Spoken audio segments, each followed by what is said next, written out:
বসে দাদা পাক মহাজাবে আমার মন বলে চল পাথর যাবে রে দাদার দরবারে কত রাখাল বাঘাল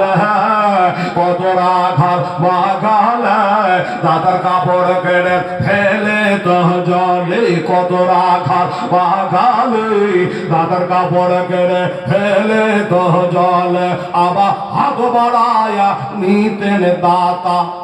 হাত বাড়ায়া নিতেন তোলে দাদার ভিজত না জলে দাদার সাধনার বহলে আমার মন বলে চল পাথর যাবে রে দাদা বাবার দরবারে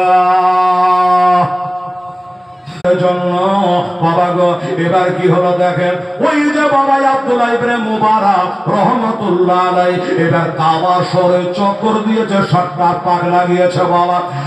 ওই কাবার দেওয়ালে একটা পাথর লাগানো আছে জান্নাতের পাথর এটার নাম হলো হাজরে আসওয়াদ আছে না ওই হাজরে আসওয়াদে সব চুমা দেয়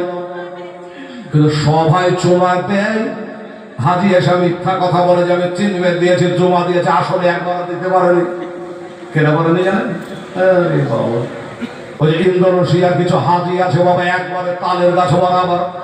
এই মোটা মোটা কালো কালো এরা যদি একটা এমনি করে মারে যাতে হাড় বাতা কিছু থাকবে না মানে ওই পাথরটাতে চুমা দেওয়া লেগে সবাই হুড়াহুড়ি পাছড়া পাছড়ি করছে এবার যারা পারে না তারা কি করে জানেন হাজি সাহেব বলবেন যে না হেলার সত্য বলছে ওই পাথরটাতে যারা চুমা দিতে পারে না মা একটা সরকার সবুজ রঙের বাতি জ্বালিয়ে রেখেছে রে মা এবার এই পাকে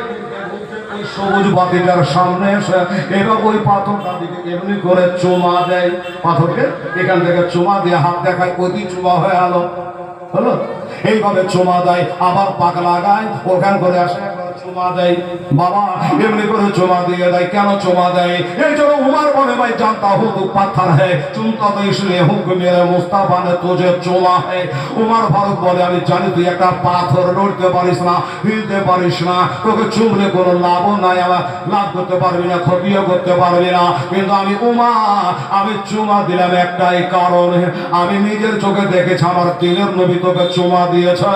এই জন্য আমি তোরে চুমা দিয়ে দিলাম আমার নবী চুমা দিয়েছে এই জন্য আমি চুমা দিলাম আচ্ছা কত হয়েছে যাও দেখো কারো বেড়ে দয়া হয়ে যাবে ও বাবা কি বলছিলাম ওই এবার কাবা শরীর তপ করে করে করে করে বাবা ভিড়ভাড়ের মধ্যে বাবা 100 লাখ লোক যদি বাবা ঘুরে কেমন এবার ওনার শরীরটা এলে গেছে পরেশান হয়েছে কষ্ট হয়েছে